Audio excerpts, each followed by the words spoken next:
बिस्मिल्लाहिर्रहमानिर्रहीम। अस्सलामुअलैकुम नाजरीन, आप देख रहे हैं पीर पंजाल वॉइस। मैं हूं सरफराज मलिक। एक तरफ जो है एमएलए हवेली पुंछ ने जो है अपनी प्रेस कॉन्फ्रेंस में कहा कि हमने जो है 25 रोडों का तोहफ़ा जो है पुंछ की आवाम को, जो हवेली कॉन्स्टिट्यूंसी की आवाम को जो है तोहफ़ा दिया। वहीं दूसरी जानिब जो है ब्लॉक लोरन की आवाम ये चाहती थी, उनकी देरीना ये मांग थी कि लोरन से टांगा मार्ग जो रोड है जिसका काम आधा हो चुका है, अर्थ कटिंग हुई है, लोगों ने जो है अपनी ज़मीनें जो है दी है। उसके अलावा जो उधर से तोशा मैदान जो जिस सड़क की जो है ब्लैक टॉपिंग हो गई है, जो श्रीनगर से तोशा मैदान आई है उसकी ब्लैक टॉपिंग हो गई है। लेकिन अफसोस से ये कहना पड़ रहा है कि एमएलए हवेली एजाज जान साहब ने लोरन से टांगा मार्ग रोड का कोई जिक्र जो है नहीं किया है। ये बड़े दुख की भी बात है और उनको मुबारकबाद भी पेश करना चाहेंगे जो उन्होंने जो है 25 रोडें जो है ये ज़िला पुंछ के लिए जो है सैंक्शन करवाई हैं, अप्रूवल करवाई हैं। तो हम ये चाहते हैं कि लोरन से जो टांगा मार्ग रोड है जो है इसका काम भी फिल फोर जो है लगाया जाए, इसको भी डीपीआर में डाला जाए ताकि हमारे लोग जो हैं कश्मीर के साथ जो है कनेक्ट हो जाएं और हमारी जो है बेरोज़गारी दूर हो सके। मज़ीद क्या कहना था लोरन की आवाम का, आइए देखते हैं हमारी इस खास रिपोर्ट में। सरफराज साहब, आपका बहुत बहुत शुक्रिया और मैं एमएलए साहब का इसमें बहुत बहुत शुक्रिया अदा उनका करता हूं क्योंकि उन्होंने 25 रोडें जो रखी हुई हैं। हमारा इस टाइम जो लोरन से 42 किलोमीटर टांगा मार्ग तक थी रोड, उस रोड का कोई नाम ही नहीं है इसके बीच। और उस रोड जो इन्होंने 25 रोडें रखी हैं इस टाइम जो श्रीनगर से तुश मैदान तक है वहाँ ब्लैक टॉपिंग हो गया है। लेकिन हमारी जो ये रोड है सबसे बड़ा मुद्दा हमारा ये था कि अगर हमारी ये रोड लोरन से लेके टांगा मार्ग तक हो गई होती, इसमें हम जो हमारे जो बेरोज़गार नौजवान लोग बैठे हैं और लोगों की ज़मीनें गई हैं, लोगों के मकान गए हैं, कि हम इस सरकार से हमारी ये उम्मीदें थी। हमने इसलिए इस सरकार को लोगों ने चुना था कि चलो कम से कम हमारी इस रोड का कोई ना कोई हल निकालेंगे ये। और यहाँ से लेके 42 किलोमीटर कौन सा बड़ा प्रोजेक्ट था यहाँ, इसमें कम से कम 25 रोडें जो रखी हुई हैं, चलो हम उसका भी उनका शुक्रिया अदा करते हैं। लेकिन कम से कम उन्होंने ये तोहफ़ा देना था, कुछ तो ये करना था। उन्होंने इस रोड का कोई हल करना था जिसमें लोगों को बहुत परेशानियाँ हो रही हैं, बहुत बड़ी दिक्कत हो रही हैं।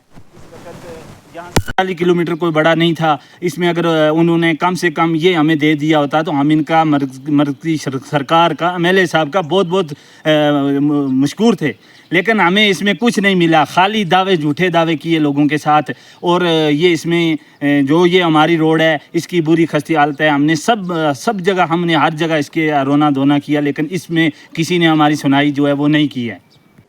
एजाज अहमद जान साहब ने एक प्रेस कॉन्फ्रेंस पुंछ में दी और जिसमें कहा गया, एक लोगों को गुमराह करने के लिए जो पिछले 10 महीनों से हम बयानबाजी सुन रहे हैं, हमने इतने प्रोजेक्ट। आप देखिए कि ऑनरेबल एमएलए साहब कह रहे हैं कि हमने मंडी डाक बंगलों के लिए मैक्डमाइजेशन रखा। आप देखिए 1.5 मीटर मैक्डमाइजेशन के लिए ऑनरेबल एमएलए साहब जो है वो ऐलान कर रहे हैं।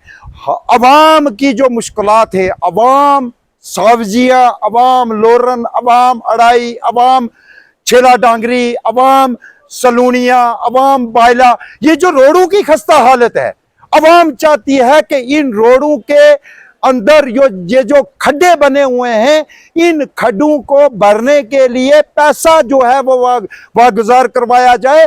और इन रोडों की जो पिछले 50 सालों की रोडें हैं, इन रोडों की जो रूटीन में हर साल 2 साल के बाद मैग्डमाइजेशन होती थी, हम अवाम हवेली कॉन्स्टिट्यूंसी ऑनरेबल एमएलए हवेली एजाज अहमद जान साहब से अपील करना चाहते हैं कि एजाज जान साहब, पहले ये जो रूटीन वर्क, जो अवाम की जरूरियात है, जो बुनियादी सहूलियात अवाम को आपको देनी है, आप इन रोडों का की जो मरम्मती है वो करवाइए। उसके बाद जितने भी आपके प्रोजेक्ट्स आएंगे, मैं बहैसियत ब्लॉक प्रेसिडेंट पीपल्स डेमोक्रेटिक पार्टी, जब आप इस कॉन्स्टिट्यूंसी के अंदर डेवलपमेंट के काम करेंगे, मैं अप्रिशिएट करने वाला पहला बंदा होऊंगा।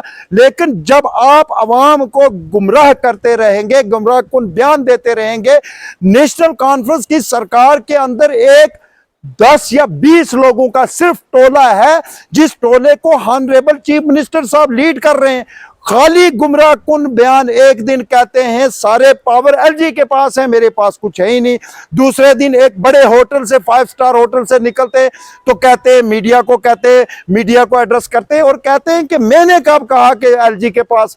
तो ये सारी गुमराह कुन बयानबाजी जो है ये बंद कीजिए, इस अवाम पे रहम कीजिए। अवाम को जो बुनियादी सहूलियात हैं वो बुनियादी सहूलियात जो हैं वो अवाम को फराहम कीजिए। अगर नहीं होता है तो खुदारा, मैं नहीं कह रहा हूं, बहसियत पीपल डेमोक्रेटिक पार्टी ब्लॉक सदर नहीं कह रहा हूं, आपके सीनियर लीडर एमपी आगा राहुल्ला साहब जो बात कह रहे हैं उस पे अमल कीजिए। खुदारा चूड़ियां पहनिए और घर में जाके बैठिए। अगर आप इतने आजिज हो चुके हो, आपने अपना आप जो है पूरा जो है बीजेपी के आगे फैला दिया हुआ है, आप इतना भी नहीं कर सकते कि आप मरकज की आंखों में आंखें डाल के ये कहो कि रियासत जम्मू कश्मीर की आवाम ने आपको 52 एमएलए दिए हैं। आप उनकी आंखों में आंखें डाल के कहो कि 52 एमएलए रियासत जम्मू कश्मीर की आवाम ने एक बहुत बड़ा जो है वो हमें इक़्तिदार दिया है, लिहाजा हमारी आवाम की बुनियादी सहूलियात पे काम किया जाए।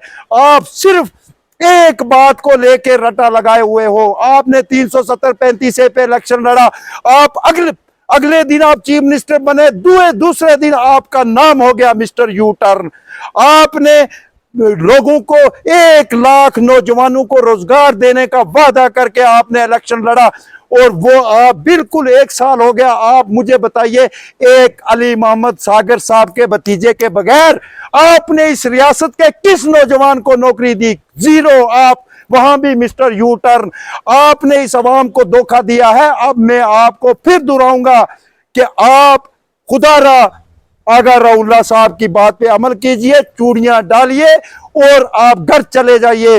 अवाम रियासत जम्मू कश्मीर को यह पता चल गया है, आप और भारतीय जनता पार्टी चोर चोर मसेरे भाई हो, आप अंदरूनी खाना एक हो, आप सिर्फ लोगों को गुमराह करने के लिए ये सारी बयानबाजी करते हो। तो मेरी ये आपसे अपील रहेगी, अवाम को गुमराह मत कीजिए, अवाम के काम कीजिए। अगर आप ऐसा करने में नाकाम हुए तो उमर साहब और उमर साहब की सरकार को मैं कह देना चाहता हूं कि हमें आपसे बेस्ट है कि यहां रियासत जम्मू कश्मीर के अंदर 3 टायर सिस्टम आए और एलजी इंतजामिया रहे ताकि लोगों को राहत मिल सके।